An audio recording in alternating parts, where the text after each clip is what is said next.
Okay. We don't do roll at this meeting. Good afternoon. I'd like to call to order the Public Works, Finance, and Safety Committee meeting of Monday, March 2nd, 2020. First item on the agenda is approval of the consent agenda. So moved. Second. Have a motion by Manti and a second by Helene. Any discussion? All those in favor signify by saying aye. Aye. Those opposed signify by saying nay. Motion carries. Item 3 is public input. If anyone is here to speak at this time, please come forward. Seeing none, I'll move on. Item 4 is approval of the agenda. And before I do that, I would like to remove item B. With that, is there a motion to approve the agenda? Motion by Rademski. Was there? Okay. Second by Hoyer. Any discussion? All those in favor signify by saying aye. Aye. Those opposed signify by saying nay. Motion carries. Number 5 is the regular agenda. And I would start with A, which is authorization for the police department to apply for a COPS grant, COPS grant, to hire 3 police officers, 25% local cash match requirement, and a maximum federal share of $125,000 per officer position. And Captain Steve Rehorst, I think, or Chief Lee McPeak, and we got the assistant chief here too, Jim Toomey. We got the 18. Thank you all for hearing us on this. I'm struggling with a cold, just got it Saturday, so apologize for that in advance. I do have Captain Rehorst with me who's going to kind of explain the grant process, and I've also got Assistant Chief Toomey with me who's going to help kind of identify and explain to you all about the justification for why we think we need these 3. So back in about 2017, we decided we needed to have a few more officers. So we met with, I think Shelley would have been the finance then, and a different Mayor Thorson. So we met with them. We talked about a process for going forward to hire officers. My plan was at that time was to try and hire 2 in 18 and 2 in 20 and be done. We kind of talked about it. We decided maybe to go more of a 1 per year type deal to get there. So what we did is in 2017, in the budget process, we did the paperwork and went through the justification to hire an officer in 2018, which we did. We added 1 officer in 2018, and we put in last year to hire another officer this year, which didn't get through because of the budget constraints and the fact that I think we kind of, the city said as a whole, no new employees this year. So what I did is we've kind of been watching these COPS grants. They don't come out very often. I think the last one was 5, 6, maybe 7 years ago. I don't have the exact date, but it's been a while. These COP grants come and go. Sometimes they're 100%, sometimes they're 75%. This year's grant happens to be a 75%. They'll pay 75% of an officer, and the city's required to pay the other 25% for 3 years. And then the 4th year, the city takes on the full responsibility, and they're required to keep that officer on for that 4th year. That's part of the grant, which Steve will identify to you a little better here. But this is really a good opportunity for us to add these 3 left that we need to get to up to the strength that we need to be. I feel as the chief, this is a good decision and a good move for an department to get these 3 more officers on. What that'll allow us to do is have 7 officers on each of the 4 squads. They'll be working, right now they're working with 6, and so if we could get 3 more, because we got the 1 last year, 2018, and so by getting these 3 COPS grant officers, it'll allow us to get to that full strength. Now, nothing's guaranteed with the grant. We have to fill out the paperwork. We have to jump through all the federal hoops. There's some certain areas that they do award grants to, which Steve will touch on here in a minute. And if we're successful enough to be awarded the opportunity to put on the 3 officers, of course, we'd have to come back before council and get the authorization to go ahead and accept that grant. So today what we're really looking for is to answer any questions you might have. Hopefully we can get your support to at least apply for this position to hire and add 3. What we would do then is complete the paperwork, submit it, and if we're approved for 3, we'd come back before you and ask for your approval to go ahead and accept the grant. The grant could come back and say that we're only going to authorize 1 officer. They could say 2, or possibly they'll say all 3. So whatever the outcome is, if they come back and say that they will allow us to add 1 officer, In future years, we'll probably still come back before you to try to get to that 4 that we would like to have. We added 1, so we want to add the 3 more to get to the 7 per squad. We'll be able to show you that there's some justification for that. It's not just because we want it or feel like we need it. We do feel like we need it. We can show it through some of the numbers and some of the call volumes and those type of things. But what I hope is that you will at least open up and have a chance for us to tell you kind of what we're looking at and why we want to add these 3. And this grant opportunity, like I said, doesn't come around that often. If we don't do it this time, we may be 7 years before there's another grant. So this is really a good opportunity for us to get to the staff numbering that we think we should be at. And it would still be a cost to the city. It's a 25% match. So basically, it'll be like adding 1 additional officer each of the 3 years instead of adding the 3 at one time, if that makes sense. So I'll turn it over to Steve. He's going to kind of go through the grant process and what it all looks like, some of the things they're looking for, and then I'm going to have Tim come forward and give you some of the justification that he came up with. So appreciate it. Thank you. All right, thanks. All right, so ahead of time I dropped off some forms in front of you that look like this. They're a spreadsheet, and that explains the dollar amounts, which I'm sure everyone's interested in. There's the top one. This is what it would cost for 1 full-time officer, and then 2, and then 3 as it looks to the grant there. There's 2 because the top one, if you see where it says health insurance, the city's contribution, that's for the individual health insurance, and the next one underneath is for a family health plan if they opt to take that as far as a new officer. I gave you 2, typically I looked at about our last 10 officers that we've hired, and about 8 out of 10 have went with the individual health insurance plan instead of the family, just to kind of give you an idea on that. So how this grant works, like it's kind of already been said, and I did talk with Kristen to ensure that the numbers on here are in line with what we feel would be accurate to represent what the cost would be. It is a 3-year grant. The maximum that the government would cover would be $125,000 per officer over that 3-year period. Of that $125,000, they require the city to at least a minimum match of 25%, which if you see on there, that would be $41,667 would be the 25% match. They do require a 4th year beyond the grant. Once that's done, after the 3rd year, the COPS office, which is the community-oriented policing services, they do require that you maintain those 3 positions for a period of 12 months after that, which the city would have to pay the full salary. So when you look in 2024, you can see that we would be paying the full salaries for the officers. That's why that's included in there. Beyond that, there are no requirements as far as retaining those positions that would be hired. So if, from unforeseen reason they decide not to replace someone after that point, those would not have to be retained any further. They do have a thing where if we drop below the numbers where we've hired, as long as we're actively hiring people, it's called a non-supplanting policy in there. As long as we're actively hiring someone to fill that vacancy, they will continue to reimburse us for the officers there. Like Chief said, this is a very unique opportunity for us. We see grants all the time for equipment and things of that nature, but to see a grant to this level where they're going to pay $125,000 per officer over that period is pretty unique for us to see. And with the COPS initiative here, it's not just us looking to grab 3 officers and throw them on the street and hope that things get better or that we can do better things. They actually have a number of things where you get preferential treatment in the application process, and they're in 3 areas. One's in schools, the other's in border security, and then the last one's in violent crimes. And so what we're looking at is, what can we do to make the most use of these, and what areas can we best attack, how to prevent, solve, and deter crime from happening in the future. And so we're really kind of embracing that community-oriented policing philosophy.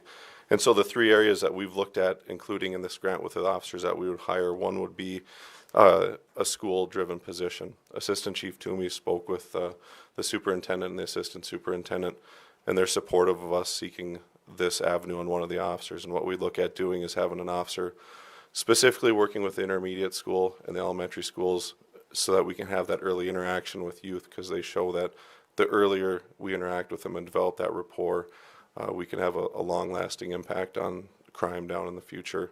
I can speak on behalf of the DARE program as well. We've had a lot of disclosures and things that they've brought to the officers just in the DARE class alone. So that's one area we identified as an officer.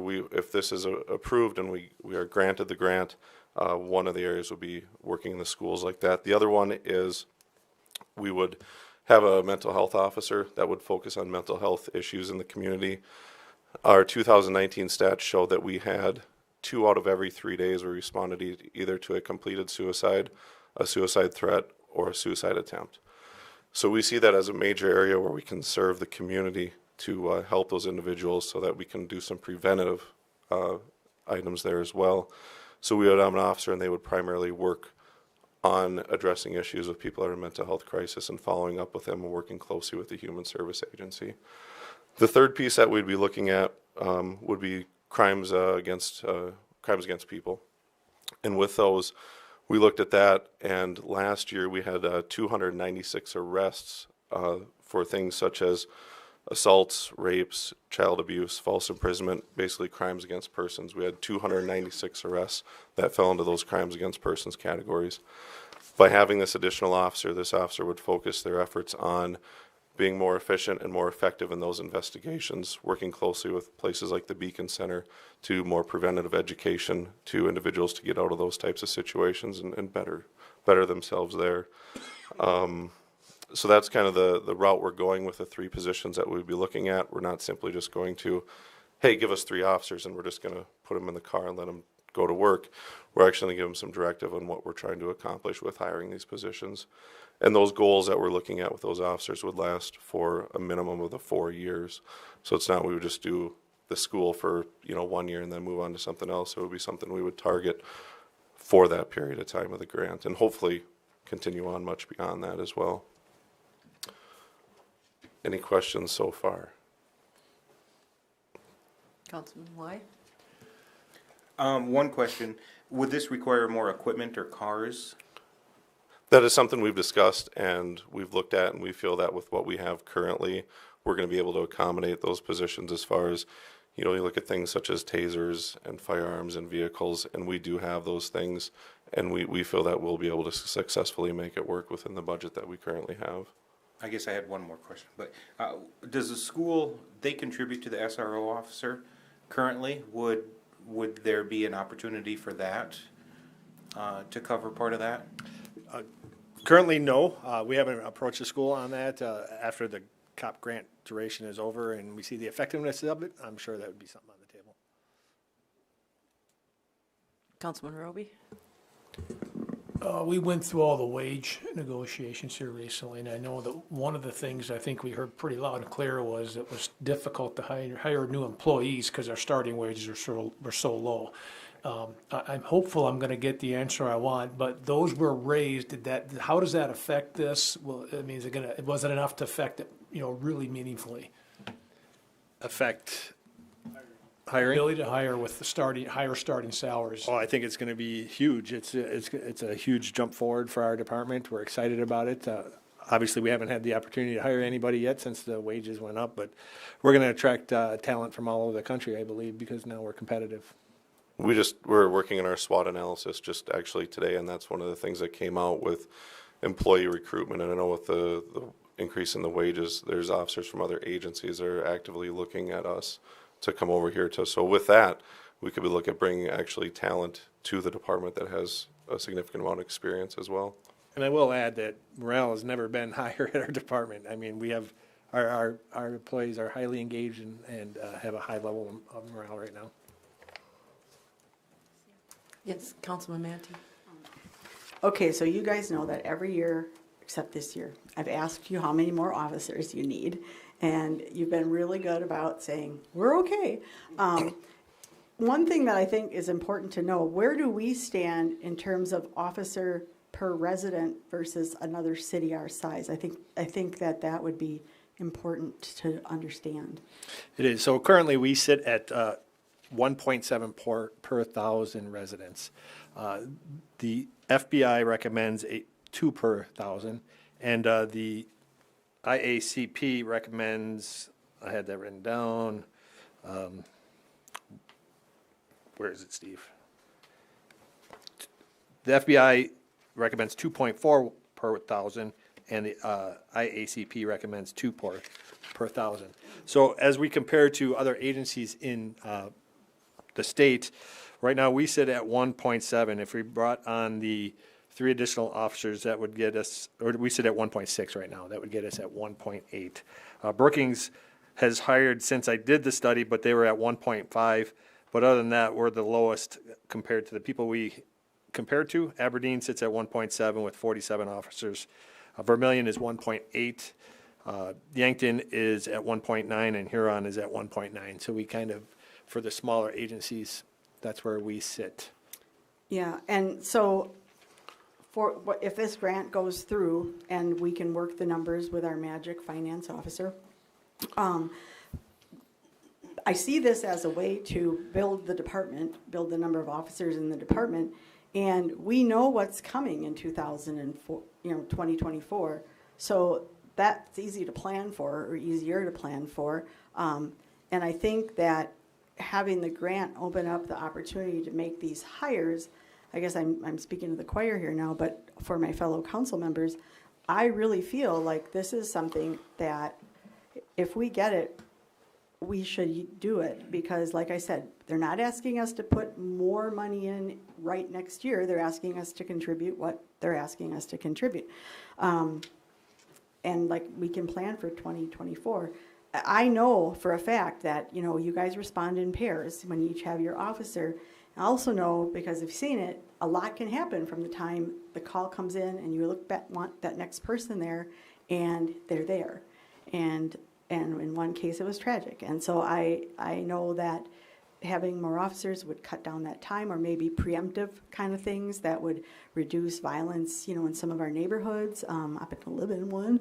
But so I guess I'm speaking in support of this, and I hope that the grant goes through. And I guess I'm trying to convince my other council members that this is a good thing.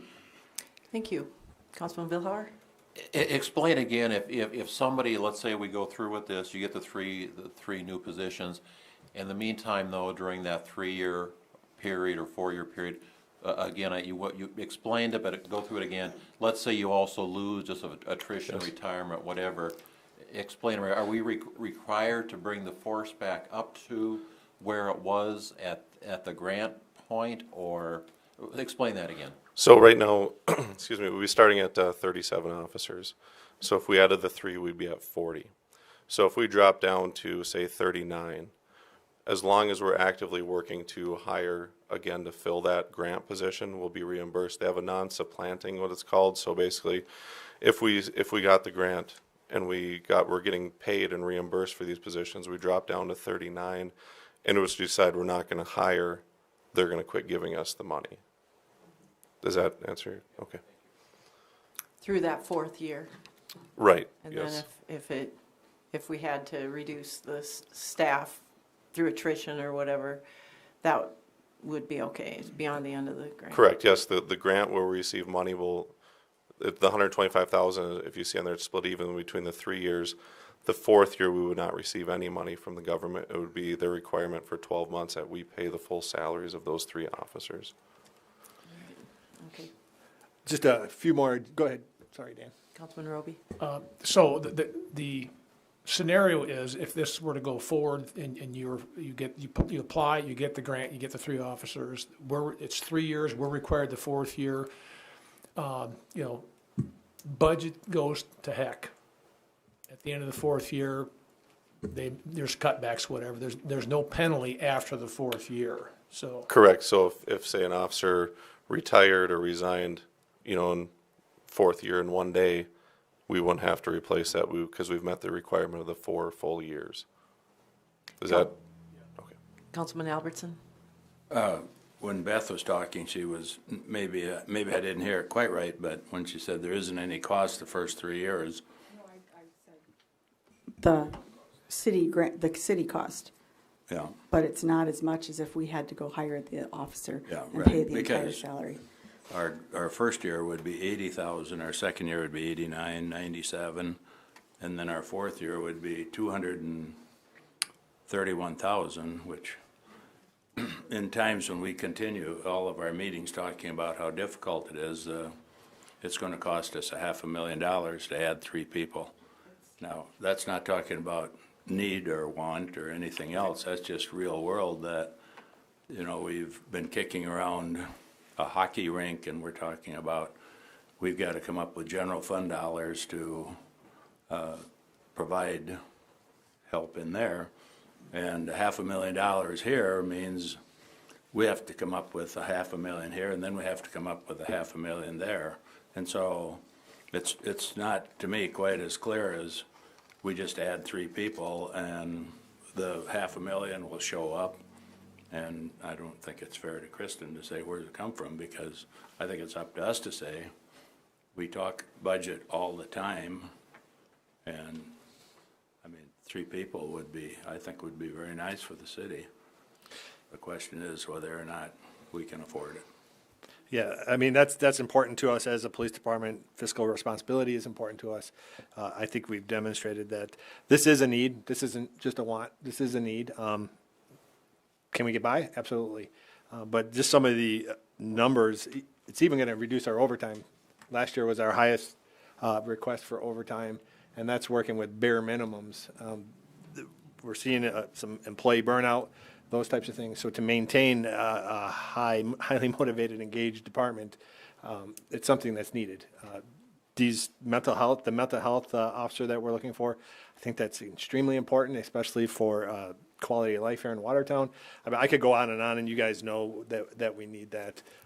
But just to be, I mean, we have the wages now. We have a great opportunity here. I think it needs to be seriously considered because, like the chief said, that it's going to go away, and it's politically driven. So right now there's COP grants, but who knows what's going to happen in the next few years. So it's a good opportunity, and I know it's an expensive number, but I think it's needed. Yeah. It's all relative, Yeah. so, right. Councilman Hoyer? Sure. I think just for us tonight, especially thinking about that, number one, this is them just going out to apply for it, so we don't even Right. know if we got the thing.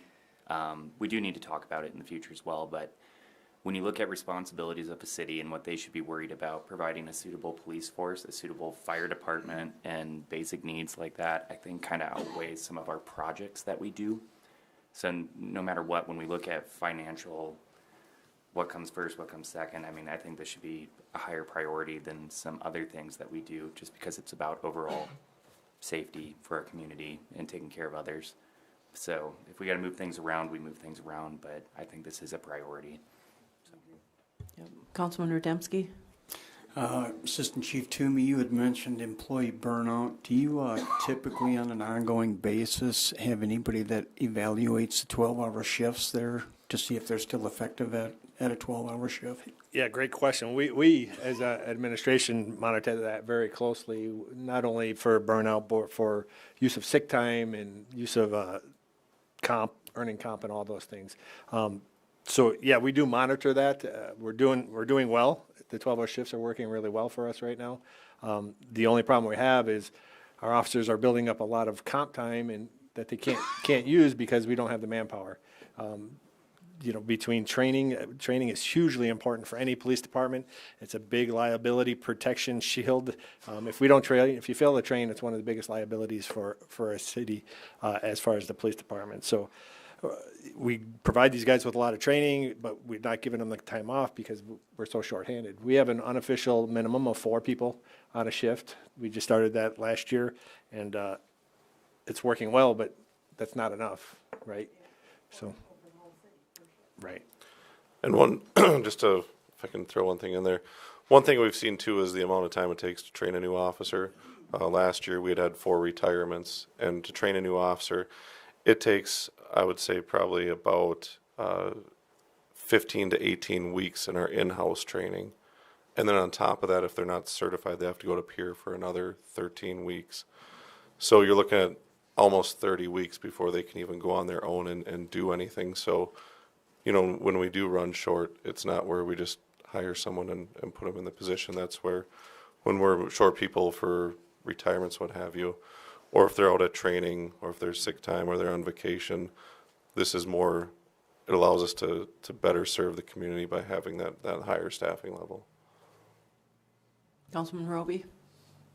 So if it goes forward, you apply for it, you may not get any. You could get 1, could get 2, could get 3. If you get 3, you don't have to take all 3. Right. Not Correct. required to. The other question then is, do you anticipate any retirements in the next 3 to 4 year? Yes, we do. There's at least 2 that are eligible in the next couple of years, the chief and I included. No. You know, a good example is our newest officer, Officer Bogue, is just got out of training at the end of February, and she still has another 6 weeks of in-house training. So we're very seldom full staff, and I mean, I think it was only one other time in my tenure as an assistant chief that we've been full staff to the allotted 37 officers that we have. So we're always behind, we're always catching up. But to Steve's point, to train an officer and to get them fully functioning out there, it takes nearly 6 months to get an officer on the street. So it's going to take that much time to get them fully trained. Councilman Y? One more question. You talked about with our new higher wage, you could see people coming in, get a national draw, people that want to come here that are already in law enforcement. So could this actually cost us more because they would be at a higher step when they were hired? You know, than what the numbers that you presented us with, if they're more qualified? I guess, you know, that's chief's option to ask for a higher wage for an officer that we get. I guess, I mean, yeah, it could cost us a little bit more. We're not talking a lot of money more. I mean, what's the step, chief? Do you know? Up to 5 steps that we can go up. That's it? Okay, so, no, it won't cost us more. Okay. And I think the people that have looked at us and are interested just are looking at the base salary, what we have right now, and they like that, so. You know, and, you know, we're all wanting to cure this drug problem, and I think that additional officer that we got for that problem has been effective. We've seen the first decrease in it, in drug arrests for the first time in as long as I can remember, but it's still a big problem. Out of the 2,000-something adult arrests, 800 of them were for drug arrests. So by getting these additional, you know, we have 2 canines that we spent a lot of money on in training, but they're responding to calls. They're a patrol officer, so their effectiveness is hurt too because we're shorthanded. So efficacy across the board. I mean, community partnerships is another big one. There, you take an officer off the street to teach there, that leaves 3 on the street. You know, so we're below our 4 minimum, but we all know community partnerships is the most important thing to a police department, and the more we can get out in the community and do those proactive things, the better we will be to maintain that relationship. So I do think I'll say it again, it's needed. Councilman Vilhauer? Just a comment and then a question. I had opportunity, excuse me, to sit in about half a year strategic plan session this afternoon, and I was one of the few civilians that were there, but it was really exciting hearing your department and the camaraderie and the morale. I mean, that comment came through loud and clear. So it was really exciting to hear that from you guys today. So I don't want to do anything that would jeopardize that, and if possible, make it stronger. Now, by the same token, I don't know as I'm ready to commit our city dollars to these 3 positions. So now my question is, okay, this is only an approval to apply for the grant, correct? I mean, is there anything, I mean, do you need to give any indication on that grant that you've got a commitment from us, or is it totally open-ended at this point in the application process? It's open at this point, and once I get further into it, if the approval is given to move forward, that's something I can discuss with them, and I can see what the options are if that is an issue. But I can definitely look into that depending on what's either approved or not approved. Okay. So one other thing that we talk about too, I think, and Assistant Chief Toomey alluded to it as well, is there's a lot of things that we do that, you know, the public maybe doesn't see, you know, such as we're out at the airport for anywhere from 2 to, you know, 6-8 hours a day, depending on if there's a delay or something, you know, and we went to 70 community events, 20-some business events. We taught 154 DARE lessons. We did almost 700 crime-free multi-housing notifications. And so there's a lot that happens, you know, just in the community that, you know, if we can have these officers, it's going to let us do even more in the community and be more proactive, like those 3 positions that I described. And this will set us up for the future. There's no doubt about it. If we do take advantage of it, it will definitely set us up. We're not going to come here next year and ask for 3 more officers and the following year for 3 more officers. This sets us up for, unless we have a huge population explosion and, you know, we get a bunch of factories in town or something, I think we're going to be set. But we do understand it's a huge ask, and we appreciate our relationship and your support anyway. So I know it's a lot to ask, but we wouldn't be sitting here in front of you if it wasn't important to us. Yes, Councilman Helene? Thank you. I'm sorry if I missed it, but when do you think, if you're allowed to apply, when do you think you will hear back? So I had spoke with the COPS office the other day and verified that we could do January 1st as a starting date. So it would be sometime between and now and then. And it's hard to tell when they'll officially announce that. I asked them if they had any thoughts on how many they were going to award, and they said it simply depends on how many they get and the dollar amounts, the millions that are made available and what they can afford. So it's really hard to determine what will happen there. So It's a short application time period. It just opened up in the end of January, and the deadline's March 6th. So there's going to be a lot of March 11th. March sorry. 11th, sorry. It was off. But it's going to be a lot of hoops for, Yeah. All right. Councilman Helene? I don't really have a question, more of a comment on this, if that's allowed. Sure. What I would say is, given the deadline, March 11th, I say we give you the approval to go ahead with it, because it doesn't hurt to see what we get back. If we get 1, 2, you know, maybe we can handle that better. And Councilman Albertson is right. We do have some big budget items going on, but given a January 1st timeframe, or we have several months, I believe that we will have some clearer idea on what these big budget items will actually cost, which ones we will be doing, and I think that we can make a better decision in the future based on personnel, knowing once all of these decisions hopefully get made. So I don't see any reason to stop the process before it begins. Let's keep it going, and then we can deal with it, hopefully, when we get good news on other venues. Thank you. Right, thank you. Anyone else? All right, I'll look for action. All those in favor? Oh, sorry. Yeah, I did have a motion from Rademski. Oh, no. No, I didn't. Sorry. That was the, sorry. Thank you. Motion by Y and a second by Manti. Thank you. All those in favor signify by saying aye. Aye. Those opposed signify by saying nay. Motion carries. thank you. Thank you. Yes, Councilman Vilhauer has I'd like one to more ask one more question. I'm going to direct it to our media person here. Troy, is the county applying for anything? They've asked for 1 position. Okay, so you're applying for a grant as well? Yes. Okay. All righty. We're in competition. Thanks, you guys. Thank you. Okay, item C is council consideration of a bid award for the 2020 pavement rehabilitation, crack sealing, and seal coating project number 2006 to Asphalt Surface Technologies Corporation in the amount of $358,192.50. Have a motion by Helene. And a second by Roby. And Public Works Director, City Engineer Heath Von Eye, please tell us about this one. Yes, thank you, Mayor. We are in the bidding season in the Engineering Office of Public Works, and these are a few of the first ones to bring forward to you that we've advertised for bids for. This first one being the annual crack seal and seal coating project, similar to what you saw carried out last year, where we combined a project to perform the crack sealing efforts throughout the city streets, and then do the chip seal, seal coat process as well. You remember last year's process was a little bit different, where we put a layer of oil on top of the rock, and when we finalized our chip seal, which we felt made for a better finished product for the community. We had really good luck with that last year. It's the same process we anticipate using this year. That's what was bid out in this project here. And the apparent low bidder was Aztec, Asphalt Surface Technologies, and Engineering Office recommends approval of this project.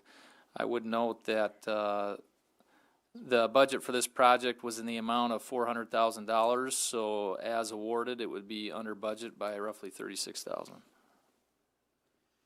All right, thank you. We have any, Councilman Hoyer? As we go into this season, is this going to address the ceiling that looks like it pretty thoroughly failed outside? Does this also cover that and getting that warranty work redone, or what do we know there? No, good question, Councilman Hoyer. This would be a completely separate project, unrelated to the contractor and the work that was had warranty issues in the downtown area. We will be reanalyzing that, talking with that contractor, who's actually a different contractor than is being awarded here, and following up with them on any additional remedies or credit or reduction in pay for the work that they did under that contract. Did we do crack ceiling last year? Yes, I believe we had crack ceiling. I think it was under the same contract. I'd have to look that up to be certain, though. Okay, and I, just looking at the map, I noticed it's, one color is for crack sealing, and the other color is crack sealing with chip sealing. So the ones we crack sealed last year, we must have chip sealed all of those. So we have to crack seal and then chip seal for the chip seal ones. They aren't over areas that we crack sealed previously. No, that's correct. It should not be. Engineering staff has worked with the street superintendent to lay out this map and the plan of how we're going about our crack sealing and chip sealing. There are at times where these locations overlap. We will come in and do crack sealing ahead of a chip seal. They don't always coordinate completely that way, but that is the overarching goal. But there are other outlying areas that also get crack sealed as well. Right. Well, and I like having one contract to do both, because then you're not getting the crack sealing contractor here after the chip sealing contractor. So that's good. Councilman Rudemsky? How many different bidders did we have on these projects? This particular one, I believe we had two, Aztec Corporation and Bituminous Paving. Were they reasonably similar price-wise? They were. Aztec came in, it's kind of relative. They came in roughly $360,000, and then Bituminous, the next low bidder, was $415,000. Now, when they bid these, do they bid them a little strong, not knowing what kind of condition the road's going to be in after the winter? Is that why we typically see a lot of these come back for council approval to increase on these? This particular contract, the quantities are pretty easy for staff to keep in check as far as the original contract amount. It's pretty straightforward as far as the square yardage of the fog seal that's going down and the pounds of crack seal material that are getting applied. So when we hit that point, it's also the kind of project where we can cut the work off when we know we're at the budget. So this particular one, we tend to have a little bit more control over those overruns and change orders. Does that help answer your question? Yes, thank you. Other questions? Councilman Halverson? That was, my question was going to be along that line, Heath, is that last year we said we only had one bidder, but we had, I thought, a lot of change order stuff last year, and it was because of a variety of things. But, you know, now we do have another bidder. I think we really need to make sure that we adhere to the bid now, because another guy is sitting there looking at us saying, oh, just add a change order for 80,000 and then we'll be okay. You know, I'm just saying, because we did have a lot of change orders, I thought, last year. Yeah, you're correct, Councilman Albertson. We did have quite a few, and some of those were the neighborhood projects that'll be coming forth yet in front of you, where we're doing a lot of asphalt paving. It's the paving component that really crept over on us last year that we've tried to hone in on through the bidding process this year. So as we bring those projects forward to you, one of which we pulled from the agenda tonight, the mill and overlay, which includes a lot of asphalt paving. I need to research those numbers a little bit more closely and make sure we're moving into that contract with the expectations being the same across the board between ourselves and the contractor. But you bring up a good point that we're being very sensitive to this year. This contract and the next one that we'll talk about, I do believe that because of the nature of the work, we have a lot more control in the overruns and to cut it off when we get to the budgetary amount, as opposed to the paving contracts. They tend to be a little bit more open to the scope creep, if you will, on the project as they're out there paving.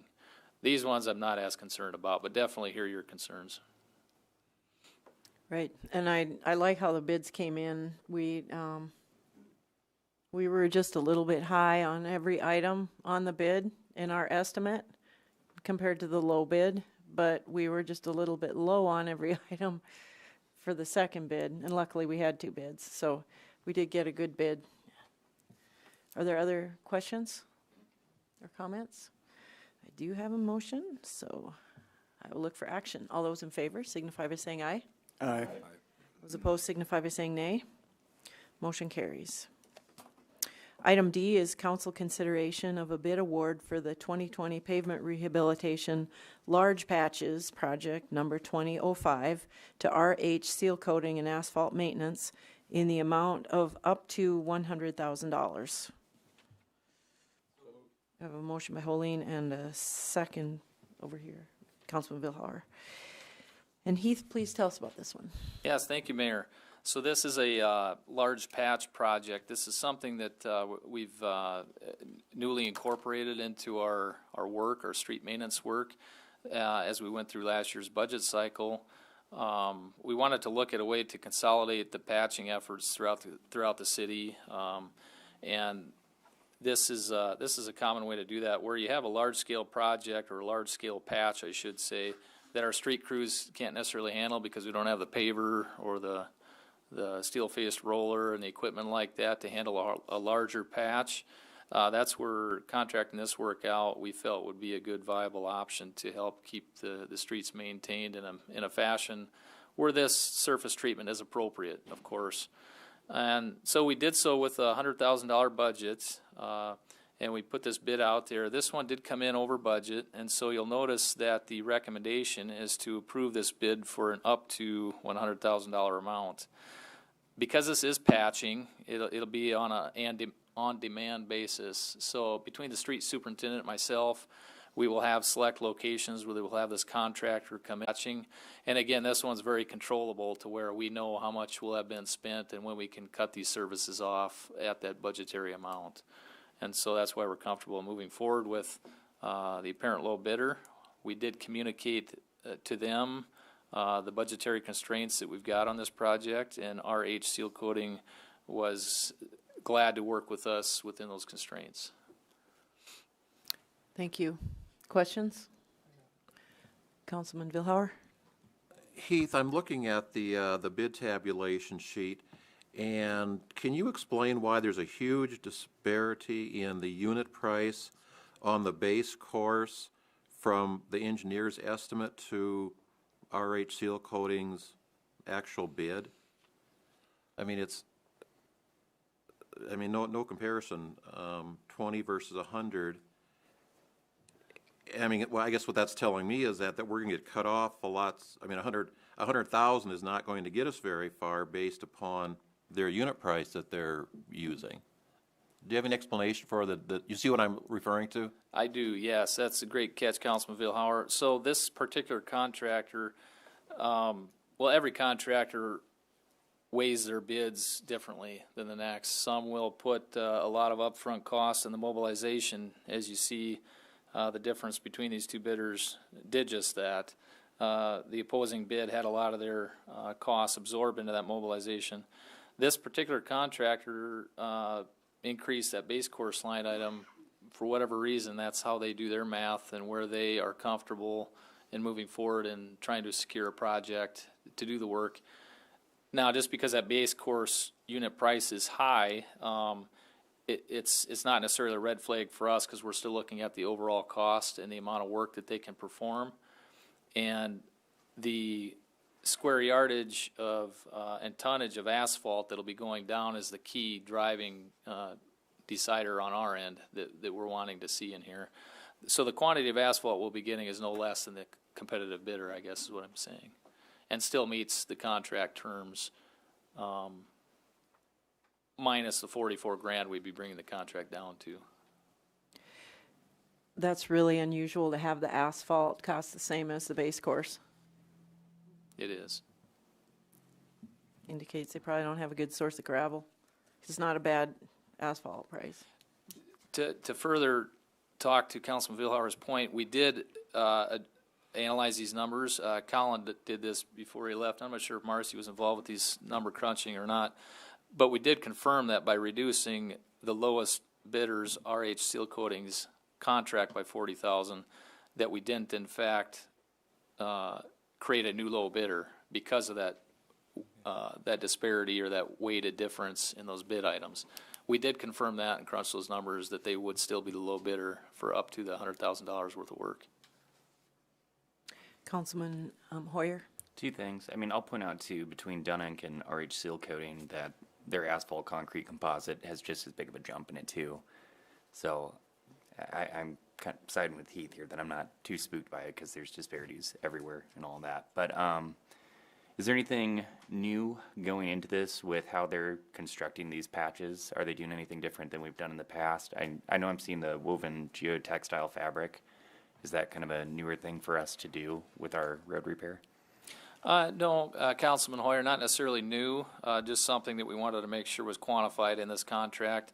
There are certain locations where it's not necessarily needed to have the geotextile fabric, but given the fact that we're opening up a road, performing a larger patch, it's become cheap insurance over the years to go ahead and install that fabric at the and incorporate it into this type of work. So that's something that we've done in the past and we'll continue to look at doing.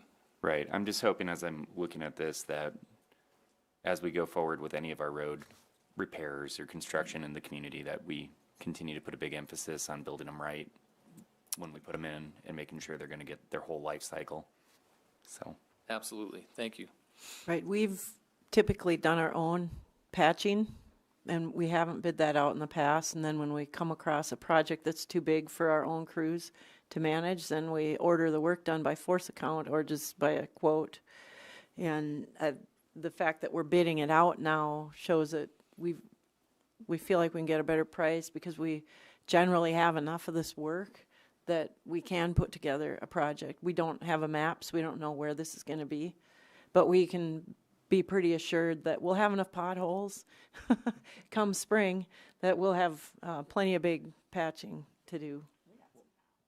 Councilman Vilhauer? What is a large patch? I mean, do we have any kind of dimensions that we feel take care of ourselves versus contracting it out? You know, I don't have the exact dimensions off the top of my head, but generally something that requires a paver. You know, so you're looking at something that's more than a lane width wide, or sometimes a lane width would be that trigger. If you're a full lane width wide and 20, 30, 50 feet long, that's getting to be the scope of where our hand rakes and our equipment that our street crews utilize on a regular basis just doesn't perform as well as a paver and a roller and the equipment that this contractor would provide. Right. Thank you. Any other questions or comments? All right. I'll look for action. All those in favor signify by saying aye. Aye. Those opposed signify by saying nay. Motion carries. Item E is council consideration to authorize the mayor to sign all necessary documents related to the South Dakota Game Fish and Parks Range facility expansion and construction grant application for the gun range parking lot project number 2009. So moved. Have a motion by Manti. Second. And a second by Holeen. And I'll have Heath explain this too. Thank you, Mayor. So this is an application for a grant to the South Dakota Game Fish and Parks. And I believe it's the exact same grant program that the gun range was built under. This go around, though, we'd be applying for the paving of the access road and the parking areas that are at the gun range. This project is, of course, eligible for those types of funds to be utilized, and the former assistant city engineer has been in conversations with the Game Fish and Parks about submitting this application, working through some of the details with them on that. If we were to get awarded the grant, I would also note that the cost for these improvements were budgeted for in 2020 to the tune of about $240,000. There's $120,000 in the capital improvement fund, kind of the street maintenance component, but there was also another $120,000 in the capital improvement fund on the park and rec side of things. And the preliminary estimates show that the overall work could creep up to about that amount. The grant itself is a 75-25 split, where 75% of the construction costs are covered by the grant, and the city would be responsible to fund 25% of the construction costs. It's a good And deal. yeah, I'd be glad to help answer your questions. Yeah. Any questions? No questions. All right, it's a good deal. All those in favor signify by saying aye. Aye. Anyone opposed signify by saying nay. Motion carries. Thanks, Heath. And item F is council authorization for the mayor to sign the 2019 annual municipal separate storm sewer systems MS4 report for the Department of Environment and Natural Resources. Need a motion on that? I have a motion by Hoyer and a second by Y. Heath? Yes, thank you, Mayor. I'll just tee this off and then pass it off to staff. Marcy Luno is our engineer one. For those of you that have not met her, she's been with us for a handful of months now up in the engineering office. But generally speaking, this MS4 report is one of our annual obligations to be in compliance with the Clean Water Act and the Stormwater Rule that's administered through the state by the DENR. And part of that annual report has several components to it that I'll let Marcy talk about and highlight some of the components of that report. And then this action, of course, in front of you tonight is to authorize the mayor to sign this for its formal submittal to DENR. Marcy, if you could, please. If you don't know what that means, is multiple separate storm sewer systems, and it is in response to the Clean Water Act regulations. If you aren't familiar with the Clean Water Act, it's preventing erosion, sediment controls from getting into our local bodies of water. We prefer to keep them clean for future generations. So they have 6 control measures, and you can see them on the agenda packet. There's public involvement in education and outreach, which we just completed for this year, and that was the 2020 home show, and we completed it last year, which was the 2019, and it was a great turnout, as the mayor can talk to as well. It was a good day and a half. The next would be public involvement and participation. So in the past, we've done quizzes and different things to understand public involvement around protecting our bodies of water. And then the next is illicit discharge and detection and elimination. We have a reporting system through the wastewater treatment plant as well as streets department on understanding the illicit discharges that happen throughout the city. The next is construction site stormwater runoff controls. We do this through SWIPs. All of our development plans are required to have a SWIP if they're over an acre. Correct me if I'm wrong there, Heath. That's true. Correct. Thank you. And so any of them that are building, they will have their SWIP, we'll review it, approve it, or add changes to it. We also have post-construction stormwater management. So any of our sites that have either buildings putting up, houses, we will actually go through, make sure everything is appropriate and to our recommendations. And then the last one is pollution prevention and good housekeeping. So we, along with the education, we ask people to, be aware of where they're putting their stormwater, their sump pumps, everything throughout the year. And then just a couple of comments with this report, the Department of our Environment and Natural Resources does review it, and then they'll come back with comments. In 18, there was no comments, and 19, so that was for reports from 2017 and 2018, which was great. And then we didn't have any findings from the audits that I could find in the last couple of years, which are random audits. We usually don't know very much in advance, if we know in advance if they're going to be here, and due to short staffing, we haven't had many. Any further questions? Any questions, Council? Yes, Councilman Vilhauer. What did we review or take a look at a month or two ago? Wasn't that this also, or what? We've just seen something like this recently, and I'm trying to recall what that was. Was that a preliminary report, or am I daydreaming that? It was probably last year. It just seems like it was. Really? Just yesterday. We're generally getting this done like at the very last second. Okay. And it's due in March 6th. Correct. Yeah. Yep. There was probably some water quality facility or something that. Not this. This is our city's report, and we have our own facilities that we have to keep up, and just it's a part of just making sure we're doing everything we're supposed to be doing. Any questions other than that? All right, all those in favor signify by saying aye. Aye. Aye. Those opposed signify by saying nay. Motion carries. Thank you, Marcy. Thank you. The home show was awesome this year. We changed it up a little bit. We gave out flower seeds instead of microwave popcorn packets, and that was very, very popular. And it was just being around those seeds and all their bright colors made you feel good. All right, number 8, or G, is council consideration to authorize the mayor to sign all documents related to the agreement with the South Dakota Department of Transportation for their negotiation and procurement of land on behalf of the city for right-of-way and utility easements required as part of the future Highway 212 Phase 2 DOT reconstruction project. Move. Have a motion by Albertson. Second by Rademski. And Heath, want to tell us about this, please? Yes, thank you, Mayor. This is documentation that we received from South Dakota DOT, their right-of-way office, and in preparation for their finalizing of the Highway 212 Phase 2 design, they're initiating the procurement process for any additional right-of-way that they need.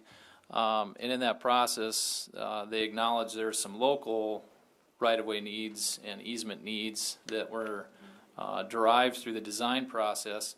So this essentially allows the DOT to negotiate on our behalf to procure that additional right-of-way and that additional easement area. The right-of-way specifically are on the exhibits, and the right-of-way is related to 14th Street Southeast, where they'll be realigning the north leg of that intersection as it ties into Highway 212 to better align with the south portion of 14th Street Southeast. The easement component has to do with a hydrant location along Highway 212, and looks like is between 10th Street and 11th Street Southeast. That's a small easement area that would be in the city's name, but of course would be related to the municipal utilities used for a hydrant location. And the action before you tonight would be to recommend approval for the mayor to sign this document on behalf of the city. All right, thank you. Are there any questions? Councilman Roby.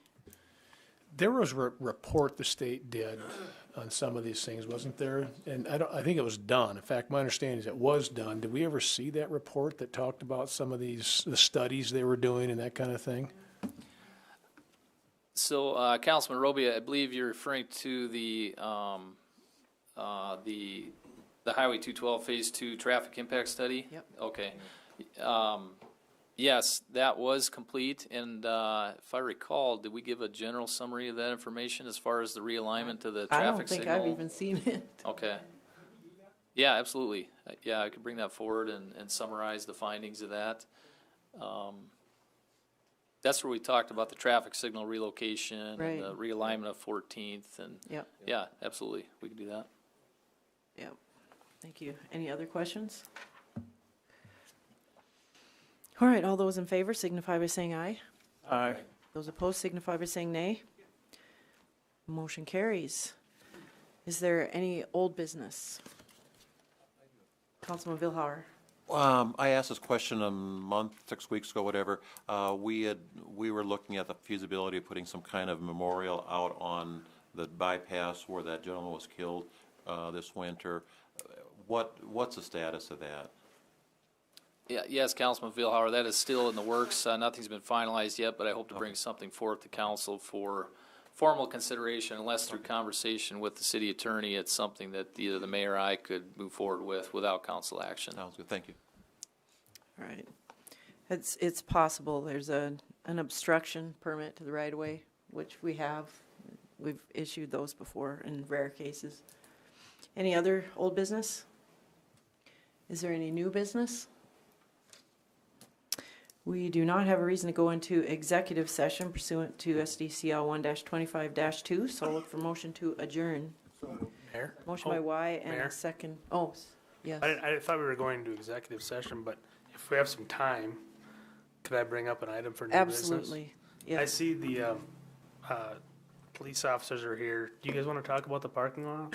The downtown parking lots?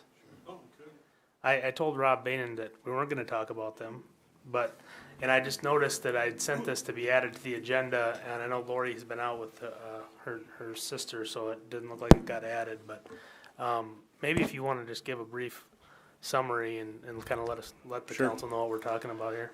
Currently on the books, we don't have a specific ordinance that addresses these city parking lots uptown. And I know some of them got kind of carried away this winter. In fact, Dan called us one day about a bunch over in the old Elks parking lot. So we went to work trying to get some of them moved out of there by talking with people and stuff. That lot just so happens to be the only city lot that's kind of identified as only parking for 24 hours, Monday through Friday. The rest of our city lots just say city parking. And really the only way we can get a car to move out of them at that point with legal justification is if it becomes junked or abandoned, flat tires, license plates aren't up to date, those type of things. So I was talking with Matt about possibly adding that to our city ordinance where it would be some time frame. I don't know what that time frame would be. 24 hours maybe isn't enough, but 48 hours, whatever we thought would be comfortable. And then we could mark the tires, wait the 2 days, 48 hours, and then we could ticket the vehicle, attempt to contact an owner. If it's still there, well, then we tow it and get rid of it. Some of them were quite the eyesore, and some of them are just people maybe are left for the winter and they just leave them there. Yeah. Councilman Hoyer? The only thing I toss out, the one that's across from the courthouse, that was one that was definitely a culprit of the bailing and leaving your vehicle there for extended periods. Yep, that's the one I was referring to. Right. I live over there. Did you get a call? Nope, no call. I got a driveway. But the only thing I'd be a little nervous about are the ones that are actually located in the downtown, just because I know a lot of apartment users utilize those public parking areas. So we would just need to have that in mind in some way if we're going to put a 24-hour time limit on it or something. And there's nothing that says they can't just move it over a spot or whatever. But yeah, I understand what you're saying at 100%. And if you go look at some of the lots now, you can kind of see who hasn't moved them because the snow's around them yet. Oh, yeah. And they're not living uptown. The ones I've seen. Or they're a business. They have downtown. a business. Yeah. Oh, yeah. And it's a city parking lot. Yeah. Sure. Yep. No, I think that's a really legitimate thing to bring up because there's abuses for sure. Is there anything in the ordinance that would preclude a private business from parking their business vehicle on a public lot? Like a furniture company parking their furniture truck or? We don't really have anything in the ordinance that kind of maintains the parking in the parking lot. On the street, we can take care of some of those issues, but in a parking lot, that's not specifically addressed in our city ordinance. Okay. The way we're catching the one by the old, or by the city auditorium, the old Elks lot, that one, we did put up the signs, and so it kind of fits into that ordinance that says no parking regulated by signs. And so probably 5 years back maybe, we had the Parks Department put up those signs coming into that lot, and it says 24 hours on there. Yeah, we do. It's basically a catch-all ordinance that says no parking where no parking signs are. And so there's kind of a hodgepodge of differences between the lots. So I think this lot has no parking for over 24 hours. Yeah. Some lots don't have signage at all. So I guess the discussion we were having was whether or not we wanted to have a consistent parking policy put into ordinance for all city-owned public parking lots, or if the council prefers to just leave it in kind of an ad hoc form, I guess, as it is right now. Right. So, hands. Councilman Albertson? I think it's a pretty good segue. Also, by the way, thanks for doing that, because Yes. the person that reminded me about it appreciated it, and so thank you. Yep. I think it's a great segue also for the parking downtown. You know, when there wasn't anybody in all these buildings, we backed off and just said, we'll let people park there. But now that these buildings are filled and filled with business people, I know there's considerable talk. I talked to one person today who said 2 of her neighbors are really concerned because there are cars parked there overnight and sometimes from Thursday to Monday, and weekend being a busy time for them. And so I think we should consider even more than the parking lots, maybe the parking downtown. Of course, I was one of the ones who said let's do away with the restriction, but now I'm wondering if, because it's so busy, if that's the right thing. Yeah. Right. Councilman Hoyer? I was just going to toss out, I mean, those are, and I'm glad that Councilman Albertson brought it up, because they're almost, I hear it a lot too. I've had a lot of people approach me on that as well. They're kind of two things a little bit in that, like, the hope would be that we're pushing people to utilize our public parking lots a little bit more. Whether that be like what Brookings does, where it's 72-hour parking in those larger lots and then no on street at night, but it's something that we should probably take a hard look at as we're going forward, especially with all this new development happening downtown. Otherwise, we're just asking for pain as we get going, I think. Right. Councilman Hoyer, or Helene? Thank you. I would personally suggest a 72-hour frame, because if it's in a parking lot, let's say if someone is living downtown and it's a good weather weekend or a bad weather one where they just don't want to drive their car for either reason, I just think it would be a shame to ticket someone who is legitimately parking there for a weekend. So I would just suggest that. But possibly you could frame parking on the street versus in the lot. I Sure. would be in favor of yeah. at least exploring that, because 48 hours on the street is probably a little bit too much. Sounds good. Councilman Manti? This is something that I think I've heard about for 15 years, but anyway, I think everybody's got a bit of it. I would like to see a more consistent policy on the parking lots. We've talked for a long time about making them more visible, better signage so people know where they are and what they can use them, and then add the signage for, you know, maybe that parking lot is for residents who live in that area, maybe another one, and so that's a different thing. We've also talked about how easy it would be to have a permit, a tag. You know, I live downtown, and I get this from my landlord, and now we know who lives downtown. And now we know that they are a tenant, so if something happens like Reed described, we know, you know, that person is downtown.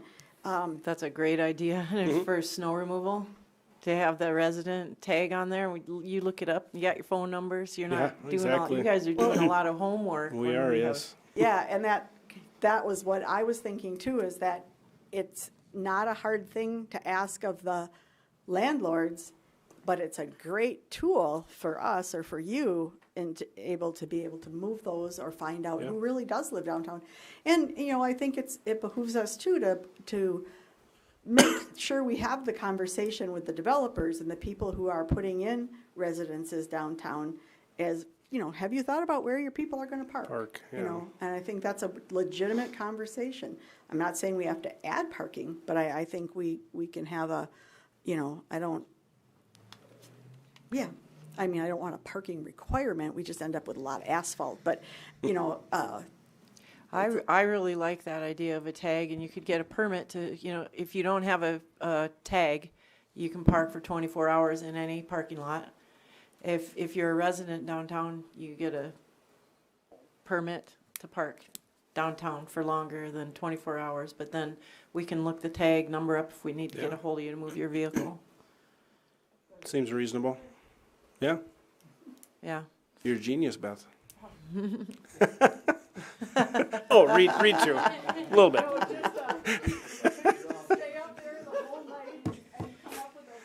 Right.